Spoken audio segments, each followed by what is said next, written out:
Extent of adsorption of adsorbate कहाँ से, from solution phase, increases with, ठीक है।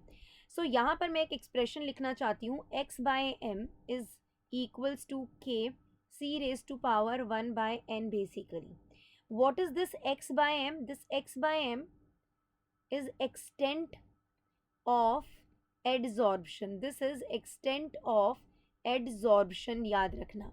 Wherein what is x? X is amount of adsorbate. X is amount of adsorbate. Clear है? And what is m? M is the mass of adsorbent.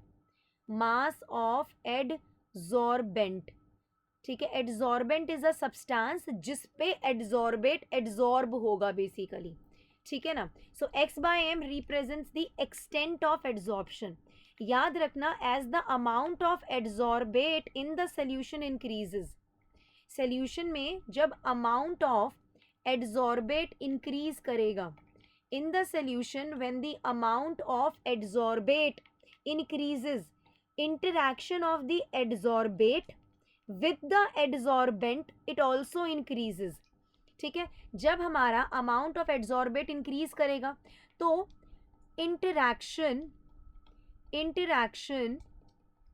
Of the adsorbate, interaction of the adsorbate, clear, with adsorbent, with the adsorbent, with the adsorbent